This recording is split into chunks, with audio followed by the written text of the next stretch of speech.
Moi, j'ai pas bifurqué parce que j'ai voulu. C'est parce que je n'ai plus eu le choix il était impossible pour moi de vivre encore dans cette ville dans laquelle nous sommes toutes les deux, alors que nous l'avons quittée toutes les deux, qui est Paris, où le bruit, la pollution, le monde, la rapidité, il y a une sensation d'accélération de toutes choses. C'était juste plus possible. Voilà, maintenant c'est possible de manière sporadique, mais c'était plus possible.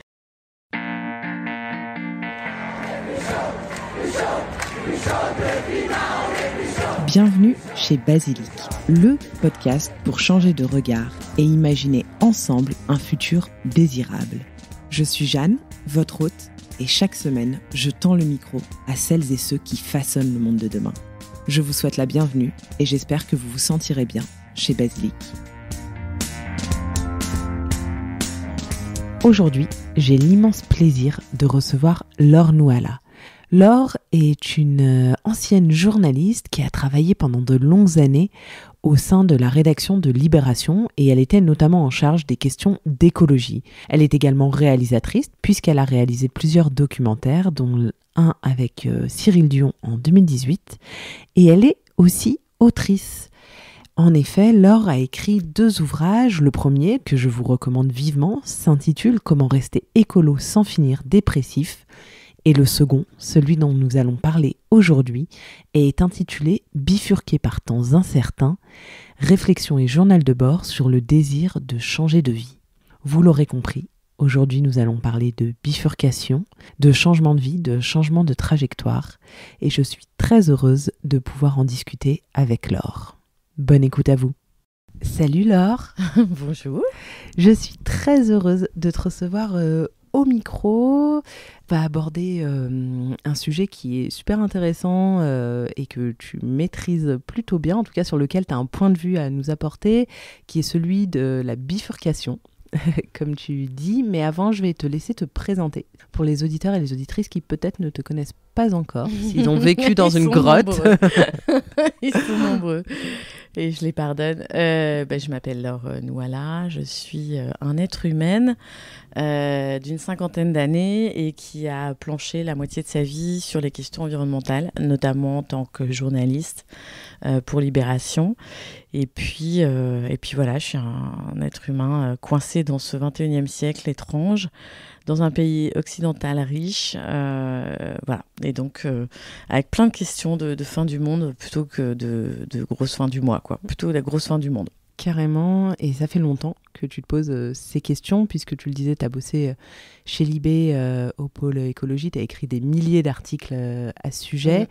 Et un peu après 2010, en 2013, il me semble que tu as eu envie de changer de vie quand même, de basculer, de bifurquer. Comment ça s'est passé ? Parce que voilà, moi je m'imagine assez mal rédiger des articles pendant des années et des années sur la catastrophe climatique, le dérèglement et tout.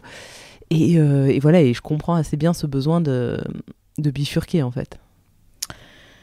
Alors effectivement, y a plusieurs bifurcations qu'on croisera tous, hein. C'est la mort, l'amour, et peut-être certaines qu'on croisera, en tout cas qu'on sera nombreux à croiser, qui sont le burn-out, la dissonance cognitive, le manque de sens, plein de questions existentielles. D'ailleurs, je pense que ce qu'on appelait avant la crise de milieu de vie, la midlife crisis, c'est une forme d'appel à la bifurcation, hein. Bifurcation, c'est changer de trajectoire, tout simplement. Et en plus, j'ai écrit un truc qui s'appelle bifurquer par temps incertain, c'est-à-dire qu'on bifurque pas en 2020 comme on eût pu bifurquer ou s'interroger sur le sens de sa vie en 2000. Là, dans les années 70, quand c'était la teuf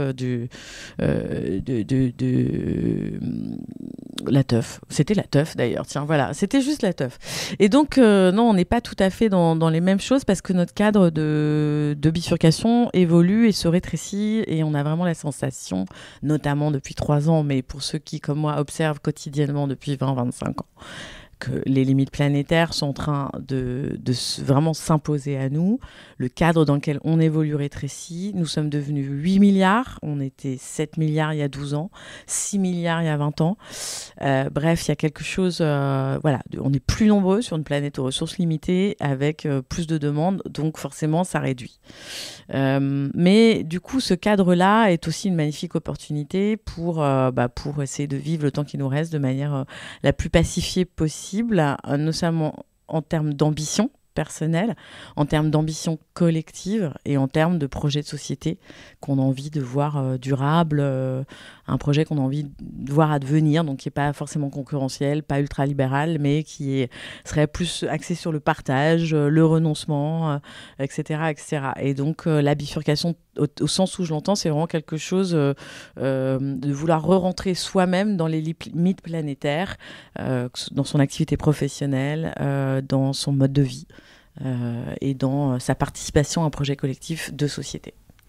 Et bien souvent, ça passe dans un premier temps par un changement de vie professionnelle. Est-ce que c'est ça le déclencheur finalement ? Alors, il y a 1001 déclencheurs des changements de trajectoire. Je l'ai dit, ça peut être une maladie, ça peut être... personnellement, c'était un burn-out d'envergure, mais pour certains, ça peut être, un cancer qui te fait entrevoir la mort plus vite que tu ne l'avais anticipé ou imaginé, un accident, une séparation, un licenciement. Enfin, voilà, des crises sont très propices au changement de trajectoire. D'ailleurs, le mot crise veut dire aussi opportunité. Enfin, c'est quelque chose qu'on raconte souvent. Et, enfin, ça veut dire opportunité dans notre langue. Mais la crise, voilà, est un super moment propice. Donc, est-ce que ça passe par le professionnel ou par le personnel ? Je ne dirais pas qu'il y a une obligation, voilà.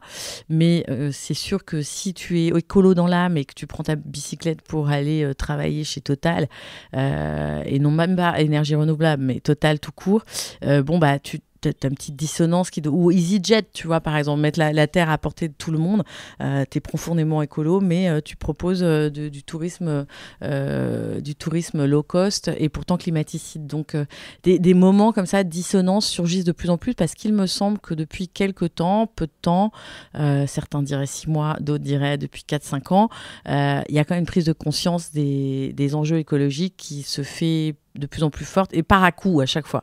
Alors, ça peut être des coups de catastrophe, un grand été caniculaire, voilà, la démission d'un ministre de l'Environnement connu et aimé des Français. Bref, il y a des coups de pied aux fesses, comme ça, un petit Covid, un petit Coron-Ukraine, comme je l'appelle, c'est-à-dire à la fois un Covid doublé derrière de la guerre. D'une petite guerre sympa aux portes de l'Europe, mais avec un renchérissement de tous les prix des matières premières, de l'énergie, et on voit bien que l'inflation, c'est ce qui nous pourrit au nez. Enfin bref, pour moi, tout ça, c'était écrit. Donc, il n'y a pas de surprise. Mais pour ceux qui tombent un peu de leur arbre, des nus, enfin, de leur fauteuil, confort, il y a une espèce de... Ce qu'on a vécu, nous, il y a 15 ans, 20 ans, alors qu'on était aux avant-postes de ces observations-là, les gens le vivent de manière accélérée, intense, et puis dans l'immédiateté, là, et collectivement. C'est-à-dire que le corona a vraiment touché tout le monde, l'inflation touche vraiment tout le monde. C'est pas que les habitants de tel endroit qui aura été inondé ou les habitants, tu vois, enfin voilà, les victimes de Xintia ou des catastrophes, etc. Donc on est dans une époque où la multiplication des catastrophes, l'intensité des catastrophes, la modification totale du pacte social, plus ces conditions de vie sur Terre qui changent, voilà, c'est ultra propice à se poser énormément de questions.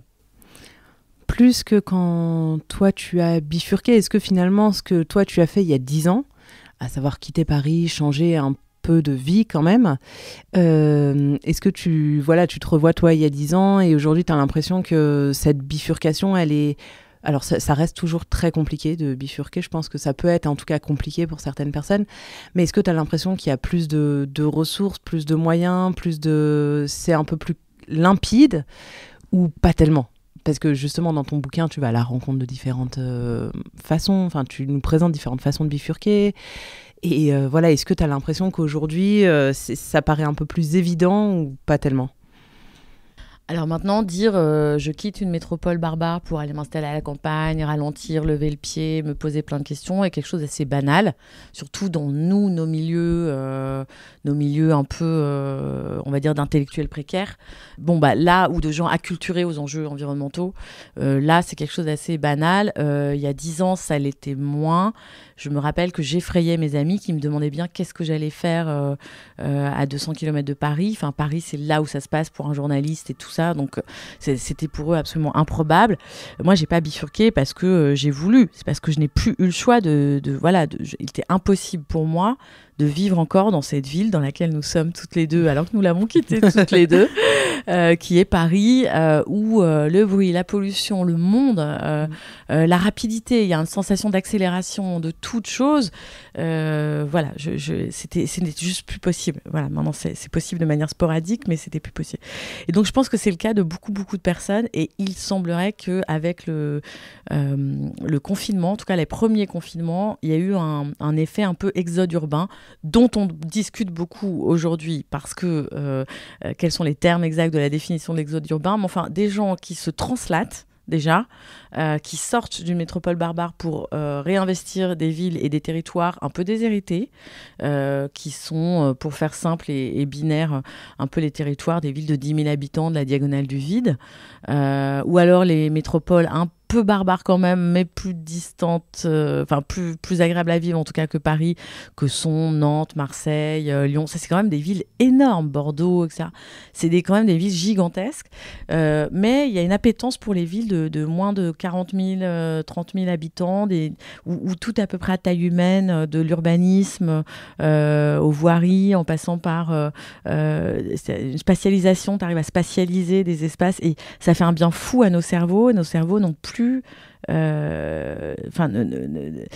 adorent quand ils peuvent voir le ciel, la nature, marcher, traverser une ville et pouvoir spatialiser un peu l'environnement dans lequel ils évoluent. Voilà. Et donc je dirais que c'est plus facile aujourd'hui de bifurquer parce qu'il y a énormément de ressources. Les podcasts en font partie, les livres, les films. Mais ça ne change rien au fait que quelles sont les raisons. Il n'y a pas de méthodologie. Personne peut te dire « Ah, j'ai fait un mode d'emploi exhaustif de la bifurcation ». En revanche, ce qu'on peut dire, c'est qu'il y a des questions à se poser et chacun, évidemment, va y répondre individuellement pour son cas particulier, pour sa famille, pour son boulot. Mais c'est comme des petites graines qui sont mises dans le cerveau, qui vont mettre peut-être 2 ans, 3 ans, 5 ans à germer. Il y a ceux qui ont des enfants de 15 ans, tu les délocalises pas pour les amener à la campagne alors qu'ils vivent dans le 14e arrondissement depuis l'an 1. Donc, tout le monde voit à peu près ce que je veux dire. C'est l'adolescent boudeur va surgir de ça. Mais voilà, donc il y a pas de méthodo, pas de mode d'emploi inamovible, mais une série de questions à bien se poser et voir à peu près, s'il manquait 2 ou 3 doutes, se renseigner, etc., pour bien confirmer, conforter son envie de changement, tout simplement. Tu as utilisé le terme translater. Est-ce que c'est parce que ces personnes qui font le choix de quitter Paris ou d'autres villes pour aller dans des coins un peu moins peuplés, finalement ils gardent quand même un pied dans leurs activités professionnelles qui se déroulent à Paris? On l'a vu beaucoup, notamment post-Covid, mais des personnes qui ont déménagé leur famille, etc., mais qui sont confrontées, qui sont obligées de revenir sur Paris, etc. Donc il n'y a pas non plus forcément nécessairement un ancrage à l'échelle de leur nouveau territoire local, tu vois. Il y a de tout. Encore une fois, il y a vraiment les personnes qui font un tour sur eux-mêmes et qui vont décider d'être maraîchers, boulangers, paysans, ouvrir un écolieu ou un tiers-lieu artistique, etc. Et qui s'offrent dans une deuxième partie de leur vie une perspective de respiration et de faire quelque chose qui leur plaît vraiment. Et puis, il y a ceux qui se disent « Attends, moi, j'ai quand même une famille à charge, je gagne 5 000 € par mois, je peux pas me mettre à devenir, je sais pas, assistante péricultrice en couche lavable dans Lyon. Enfin, t'auras pas 1 centime et comment tu vis de ça ?» Donc, ça fait partie des questions à se poser. C'est-à-dire, quel est le modèle économique sur lequel je peux construire ou échafauder un nouveau projet de vie ? Heureusement, on est en France, donc je dis tout le temps, soyez heureux, quoi. Il y a Pôle emploi qui est le sponsor officieux de la bifurcation. Je pense que 100% des personnes qui bifurquent et qui profitent de leurs 2 années de chômage sont très heureuses de pouvoir en profiter. Et ça permet de fomenter un projet, de asseoir véritablement son désir, de se poser énormément de questions, y compris en couple ou enfin avec des amis. Voilà, ça permet de bifurquer quand même. Ça permet de bifurquer. Voilà. Alors je sais que le président Macron aime pas trop ça. Pour lui, la solidarité nationale, c'est pas permettre à des personnes de réfléchir au sens de leur vie.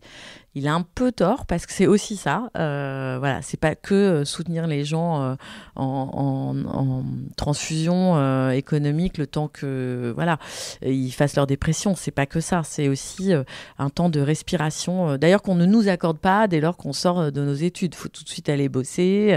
Dès que t'as ton bac, faut aller faire des études.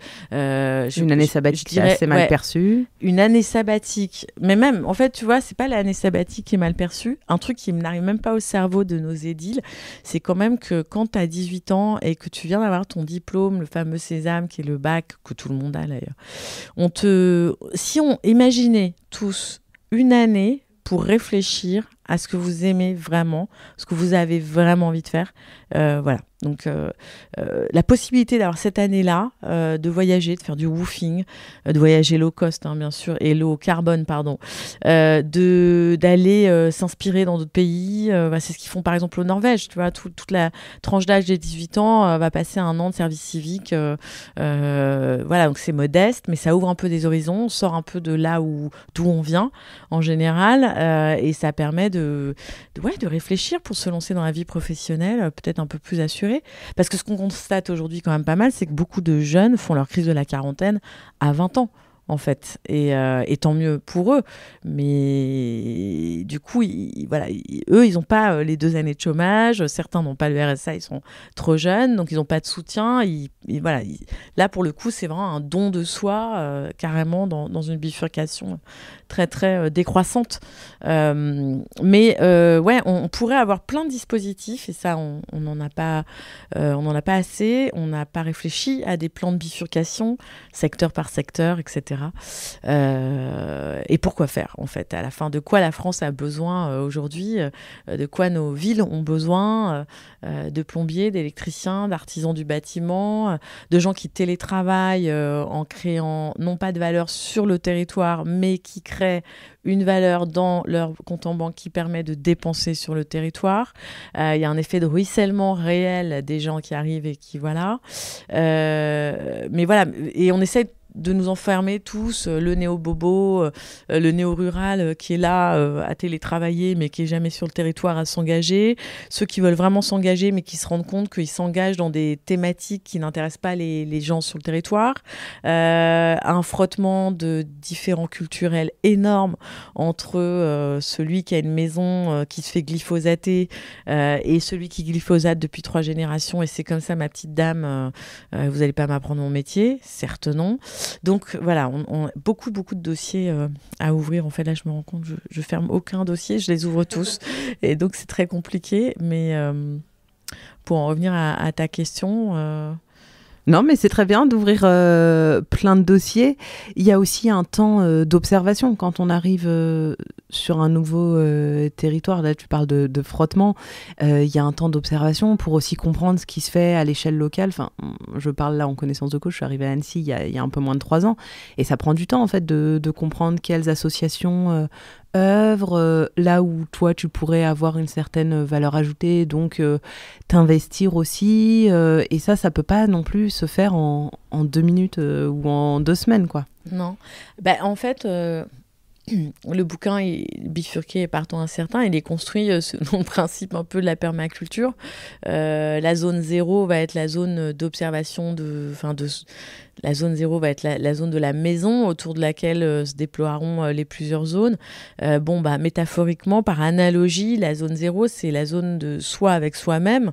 Et quand on se déplace en permaculture humaine comme en permaculture tout court, il y a un temps d'observation on peut dire qu'il faut à peu près 1 an pour voir à peu près où on a mis les pied pour comprendre tout le rhizome humain qui compose le biotope dans lequel tu viens d'arriver et d'atterrir.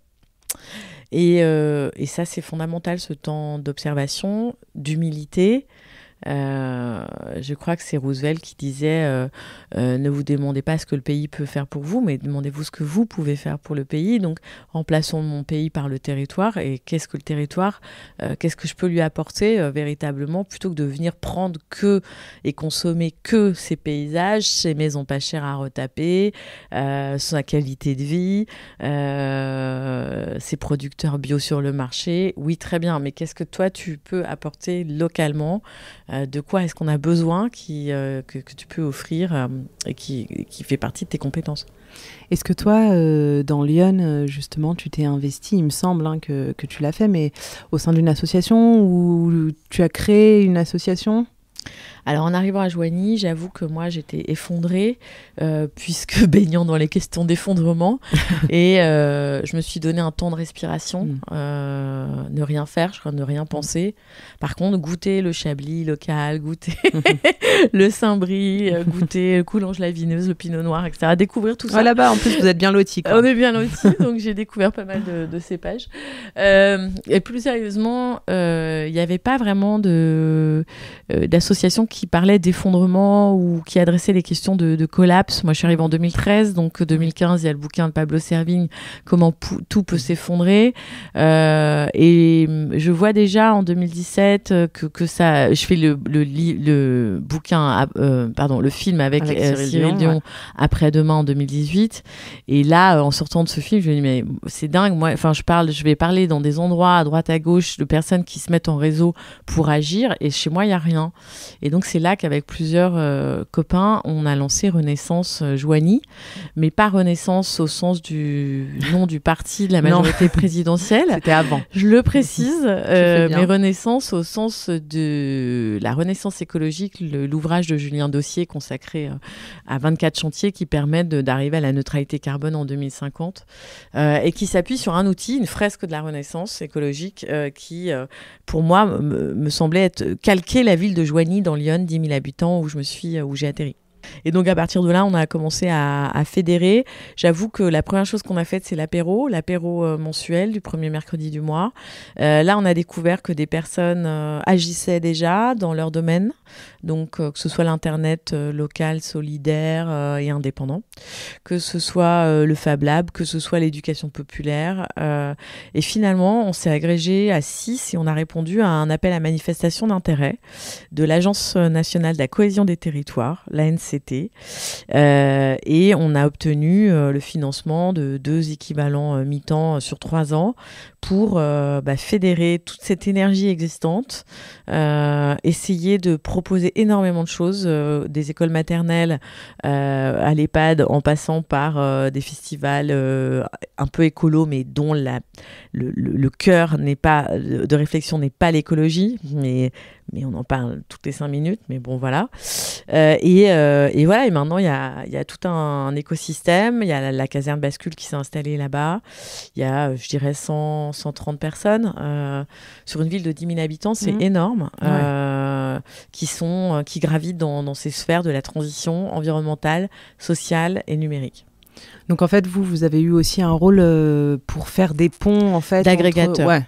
De reliance. En fait, j'adore le mot reliance, qui est très peu utilisé. Et la reliance du territoire, je la vois vraiment comme, je sais pas, toi et moi, on a une pelote de laine, on les tricote ensemble, ça nous fera des mailles. Si on crée des liens toutes les deux, ces mailles pourront nous permettre de tomber pendant les tempêtes, quoi, qui s'annoncent, dans un maillage d'entraide, de connaissances. C'est très important sur son territoire. Je crois que la ressource numéro 1, c'est l'information de qui fait quoi. Et qui fait quoi, où, comment, est-ce qu'on peut se rencontrer, est-ce que je peux aider, moi j'aurais besoin de ça, et vous. Et alors ce qu'on a vu, c'est qu'on s'est créé en 2019 je crois, et en mars 2020 on était galvanisés comme des dingues, parce que à l'heure du premier confinement, nous n'avions ni peur, ni nous n'étions sidérés parce que on attendait un peu, voilà. Et surtout, nous étions galvanisés parce qu'on se disait, ça y est, ça y est, la société va comprendre. Et comme nous, on a pris un peu d'avance, on va accueillir tous ceux que ça intéresse de discuter de tout ça. Alors, on n'avait pas le droit de se réunir, mais bon. À la campagne, on avait 6 gendarmes, donc c'est pas eux qui allaient nous foutre des PV. Et on se réunissait dans les jardins. C'est un printemps en plus qui était magnifique, ce printemps 2020. Donc à s'autonomiser sur les questions énergétiques, de déchets, de ressources en eau, à faire des choses, des potagers, à les faire ensemble, apprendre à réparer une toiture, bref, toute chose, ou construire un mur en chanvre et chaud. Bref, toute chose dont on pense qu'on n'a pas besoin, mais peut-être que ces savoirs-là, cette bonne humeur, cette joie-là, c'est un peu ce qui nous attend demain en fait.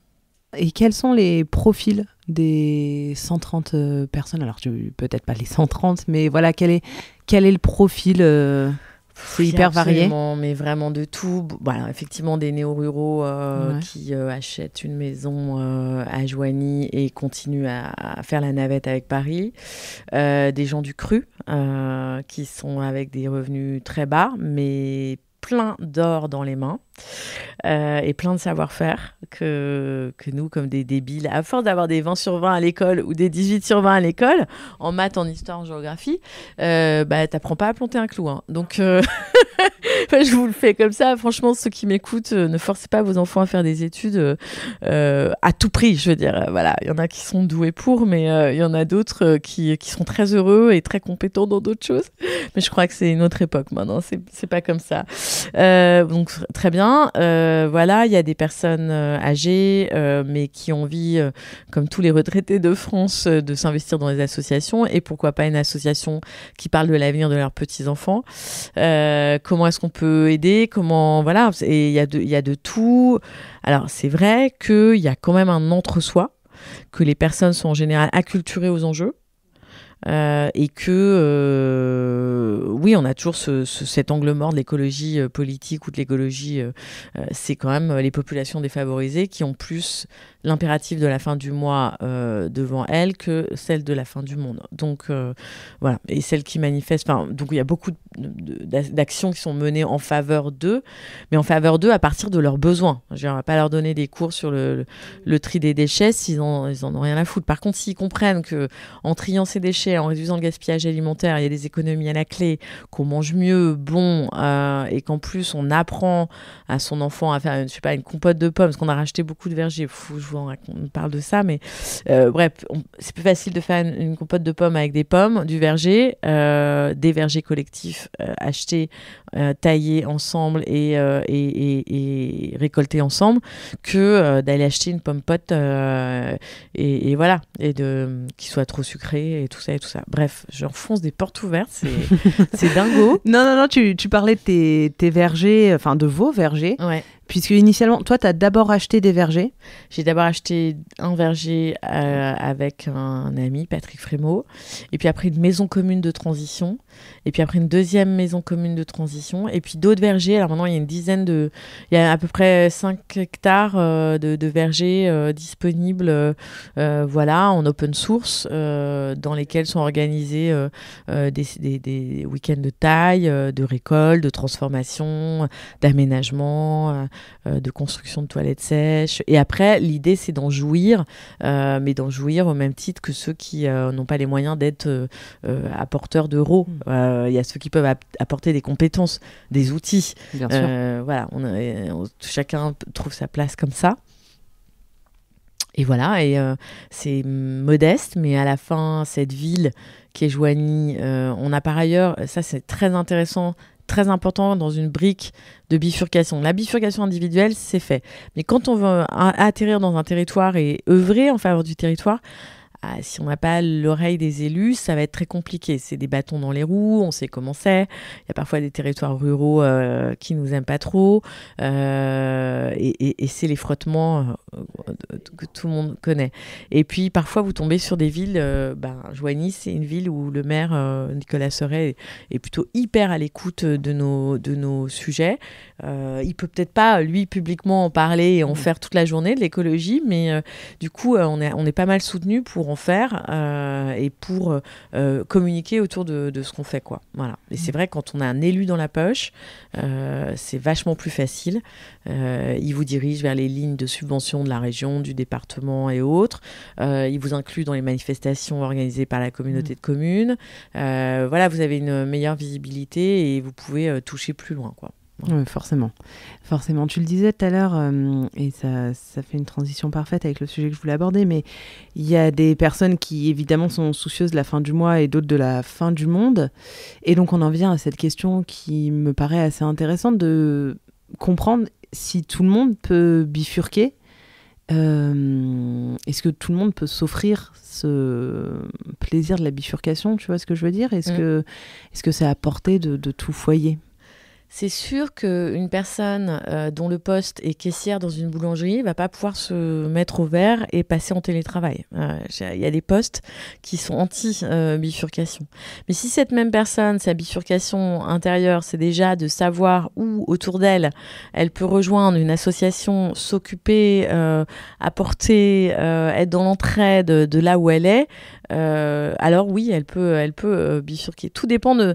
Si on a dans la bifurcation, l'image d'Épinal de la maison au vert avec la famille, Mimi Cracra, les bottes en caoutchouc, aigle, et on se balade dans la forêt à l'automne en ramassant des champignons pendant que papa travaille. Bon, si on a cette image-là, il est évident que non, parce qu'il vous faudra un capital de départ pour pouvoir acheter un bien immobilier. Il se trouve que il y a quand même une tendance, notamment chez les jeunes de moins de 30 ans, qui est de perpétuer, je dirais, l'âge adolescent de la colocation estudiantine et d'acheter à plusieurs, d'acheter modeste, d'acheter petit dans des coins. Alors, ils n'ont pas une vie professionnelle très longue derrière eux, mais en s'installant à plusieurs, ils mutualisent leurs besoins. Ils mutualisent donc la voiture, si c'est le cas, la nourriture. Ils passent tous en végétarien, donc du coup, ton panier de la ménagère descend fortement. Ils mutualisent des meubles, ils prennent d'assaut les ressourceries. Peut-être le beau est moins important que l'usage et la fonction de l'objet. Donc, c'est des retournements de système de valeurs. Ça, c'est une bifurcation pour moi, c'est-à-dire se dire, non, pourquoi je vivrais seule finalement dans une maison de 150 mètres carrés, pourquoi on n'achèterait pas à 3, pourquoi on se mettrait pas à 3, pourquoi quelqu'un louerait pas, etc., etc. Il y a ça. Et puis il y a ceux, je le disais tout à l'heure, qui amènent des compétences plutôt que d'amener les moyens et constituer des groupes pour acheter à plusieurs. Je pense que tout le monde sait que ça se fait vachement, beaucoup. Alors là, après, se pose la question du frottement humain, de comment être à plusieurs en collectif, c'est possible, alors qu'on est tous issus d'une culture de l'individualisme forcené. Donc réapprendre à décider ensemble, à envisager ensemble, à poser nos intentions ensemble, à les rendre visibles, tout ça est fondamentalement important. Mais tu dis réapprendre, mais moi j'ai l'impression que c'est presque apprendre en fait, parce que à quel moment dans nos vies actuelles on nous a encouragés à aller vers l'autre, tu vois, enfin je trouve, et encore plus maintenant, mais que on est très vite seul face à son téléphone, seul dans sa performance à l'école, etc. Et en fait, c'est presque apprendre à être avec l'autre. C'est ce qui ressort de toutes les études là, sur les jeunes notamment, qui sont de plus en plus seuls. Oui, c'est vrai que famille, école, travail, même université, etc., on ne développe pas des outils très simples comme la communication non violente, comme la gouvernance partagée, donc tous ces principes d'intelligence collective qui permettent de prendre des décisions à plusieurs tout en ménageant les susceptibilités, tout en gérant, entre guillemets, j'aime pas trop le terme, mais nos émotions pour pas qu'il y ait de frustration, de colère, de tristesse ou de sentiment d'injustice. Bref, on a maintenant des outils à disposition et les jeunes vont se former à ça, évidemment. Et voilà, et ce serait top si on pouvait intégrer de la communication non violente dans les écoles au plus jeune âge, parce que c'est quelque chose qui permet de bien désamorcer des conflits en latence dans les organisations sociales. que sont même les associations. Dans une association, on a autant de psychopathes et de chéfaillons que dans une entreprise ou que dans sa famille.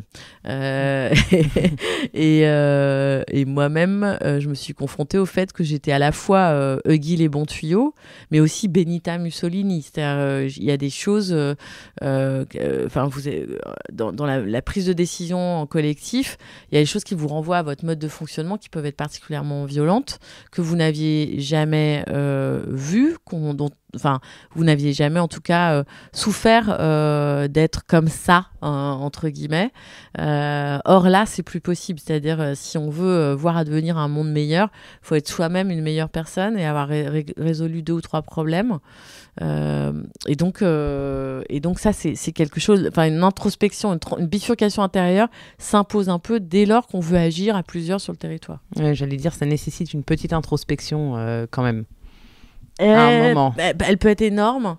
À minima petite. À minima petite et bien aller déceler, je crois, ces postures réflexes, ce qu'on appelle les postures réflexes, c'est-à-dire en situation X donnée, c'est quoi ma réaction primaire ? Je suis plutôt coopérante, plutôt solitaire, plutôt performative, plutôt aidante, et tant pis si le groupe rate, mais au moins j'aurais aidé.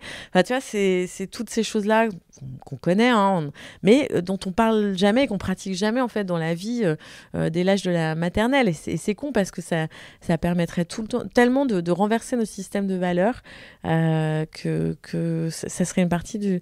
Je suis persuadée qu'il y a 2 trucs, c'est l'éducation et la mixité sociale qui permettraient d'améliorer un peu le monde tel qu'il est.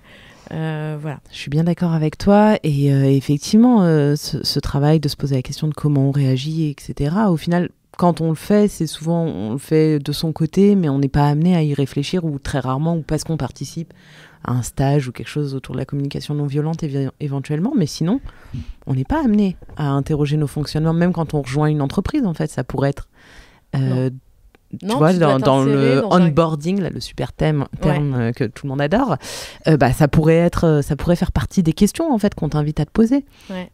Et à savoir, même une des questions que quelqu'un qui passe un entretien pour entrer dans une entreprise pourrait poser, c'est mais quel est votre mode de gouvernance, de prise de décision ? À quel moment vous utilisez des outils d'intelligence collective ? Est-ce que c'est le cas ? Si c'est pas le cas, mais pourquoi ? Est-ce que le système pyramidal est un truc qui convient bien ? Est-ce que ça marche bien ? Toi, tu pourrais renverser l'entretien et demander, au lieu de... Il paraît que les jeunes, vraiment souvent maintenant, demandent... c'est eux qui font passer l'entretien d'embauche à l'employeur, mais pas tout à fait sur ces thématiques-là, mais effectivement, oui. Pas encore sur ces thématiques. Peut-être que ça viendra sur la raison d'être, sur les engagements, etc. Mais après, sur les modes de fonctionnement et les prises de décision, il y a beaucoup à dire, ouais. Toi, est-ce que dans le pro, tu as pu utiliser certains de ces outils après avoir mieux compris ta façon de fonctionner? Tu disais que tu as fait un burn-out. Est-ce que dans le professionnel, après, tu as réussi à répercuter un petit peu? Non, pas du tout.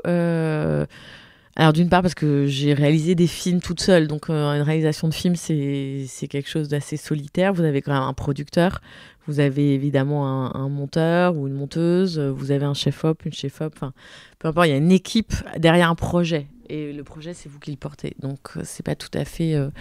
voilà. Et j'ai pas su gérer, à plusieurs reprises, des conflits. Si j'avais eu ces outils-là avant, voilà. Mais en même temps, si j'avais eu ces outils-là et que j'avais été toute seule à avoir ces outils-là, ça n'aurait pas servi à grand-chose parce que je crois qu'on parle pas la même langue. Sortir d'un stage de communication non violente et se mettre à la pratiquer et face à des personnes qui n'en ont jamais entendu parler, qui se demandent ce que vous avez fumé, en fait. D'où tu débarques. Ouais, non, mais de ce que vous avez fumé, c'est sûr que ça marche pas. Donc, mais de toute façon, non, pour répondre à ta question, j'ai jamais utilisé tout ça dans mon mode professionnel. Écrire est quelque chose d'éminemment solitaire. Alors, tu vas à la rencontre de personnes, etc. Non. Mais à la fin, c'est toi avec tes phrases, tes mots et ta sensibilité. Et ta maison d'édition, mais en l'occurrence Tana, que tu connais quand même assez bien. Et Tana, c'est feu vert, tu as une date de rendu de copie et tu fais ce que tu veux. S'il y a des problématiques, tu appelles, mais sinon, tu es totalement libre d'organiser ton temps, ton travail, ta structure. Voilà, donc j'ai plutôt choisi, moi, je sais que ma posture réflexe, c'est que je peux, en étant muette et aveugle, je peux m'en sortir. Et seule. Donc c'est ça que j'ai appris dans différents jeux de posture réflexe. Alors peut-être que c'est pas sympa pour les autres, mais moi j'ai appris que seule, muette et aveugle, je m'en sortais. Donc voilà, pour l'instant, c'est trop dur de tout redéconstruire. Oui, non, je comprends. Ça me donne très envie d'enregistrer un épisode sur la communication non violente, justement. Ah oui, et puis sur les postures apprenantes de coopération. Je pense que ce sera un excellent sujet. Tu devrais contacter les gens de Fertile qui font des formations d'enfer autour de ça, y assister et voir. Enfin, justement, ces jeux de posture réflexe, tu verras de quoi je veux parler si jamais tu as l'occasion de participer à une PACO, parce que c'est... voilà. Après, il y a des choses à prendre, des choses à laisser, mais c'est assez révolutionnaire pour une organisation si elle veut travailler ensemble. Très intéressant. La dernière question que je voulais te poser, Laure, c'est comment est-ce que on parvient... Alors tout à l'heure, tu mentionnais la dissonance cognitive, etc. Mais voilà, comment les gens que tu as pu rencontrer ont réussi à écouter cette petite voix, ou à écouter en tout cas ce besoin de bifurquer, parce que je pense qu'on peut faire un peu l'autruche pendant quelques années sans que ce soit grave, hein. Je dis pas que c'est grave de faire l'autruche, mais il y a, tu vois, quels sont les signes, quelles sont les alertes qui peuvent nous aider aussi à transitionner, ou à se dire qu'il faut qu'on transitionne, parce qu'on peut vite, j'observe, alors c'est pas mon cas et je m'estime très chanceuse, mais j'observe chez mes amis, tu vois, des grands moments de doute. On a entre 30 et 35 ans, des grands moments de doute, des grandes remises en question, et pour autant pas forcément ce souhait d'être plus aligné, mais c'est plutôt je vais changer de boulot, et puis en fait 6 mois après ça va toujours pas, donc je rechange de boulot, tu vois ce que je veux dire? Et il y a un moment où à quel moment tu te dis attends, il faut que ce soit un peu plus radical que ça, quoi. J'ai constaté, appris que un jour, on ne peut plus fonctionner. Voilà. On est en total dysfonctionnement. On ne peut plus fonctionner. Alors, on arrête. Et ce jour peut prendre un certain temps à arriver. C'est-à-dire, effectivement, on peut reporter toujours à 6 mois plus tard, 1 an, 2 ans. Tiens, les enfants sont petits. Tiens, il y en a un troisième en route. Bref, il y a des choses plus pressantes que son bien-être intérieur, personnel. Or, je pense que tout le monde entend son petit Gemini Cricket, qui est sur l'épaule gauche ou droite, qui dit je crois que ça merde un peu là, je crois que tu... Et on a une force à l'intérieur qui dit mais si. On a un ego à l'intérieur qui dit mais si, je vais y arriver, je vais écraser cette petite voix, je vais tout défoncer. Et un jour ça casse. Et on est dans une société où on entend plus qu'avant que ça peut casser. Donc, contrairement à il y a 10, 15 ou 20 ans, le burn-out, et finalement, si tu n'as pas fait de burn-out, tu as raté ta vie, en fait, tu vois, maintenant. Et oui, parce que le burn-out implique derrière que tu te sois rétabli, tu es a priori à nouveau fonctionnel, et les problèmes que tu avais, tu les as éliminés. Donc, voilà. Bon, mais ça, c'est une façon de voir.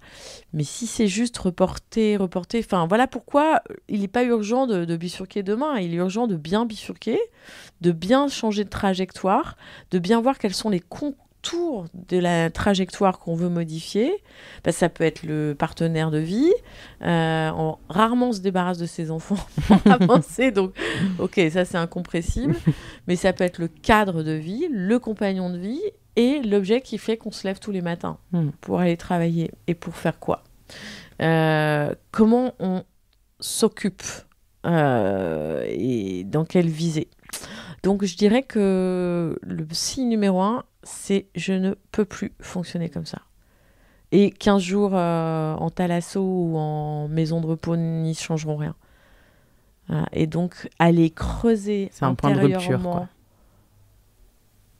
Ce qui ne va pas et ce qui va, c'est un travail qu'on ne peut faire l'économie de faire. Merci Laure pour cet entretien, c'était très intéressant. J'indiquerai tous les liens utiles dans la barre de description, et puis à bientôt. Merci beaucoup. Merci d'avoir écouté cet épisode jusqu'au bout. Si vous êtes encore là, j'imagine qu'il vous a plu. n'oubliez pas de vous abonner à Basilic sur votre application de podcast favorite pour ne louper aucun épisode. Vous pouvez également me suivre sur Instagram et LinkedIn @basilicpodcast pour découvrir les coulisses de tous les épisodes et de toutes les interviews. Et enfin, si l'univers du podcast vous intéresse, alors je vous invite à jeter un œil à basilicpodcast.com. Vous y découvrirez Basilic Studio, la formation que j'ai créée pour vous accompagner à lancer votre propre podcast et surtout le podcast de vos rêves, mais également Basilic Lab, l'agence qui nous permet de créer des podcasts pour des marques audacieuses et des thérapeutes engagés. Je vous donne rendez-vous la semaine prochaine pour un nouvel épisode et d'ici là, prenez grand soin de vous.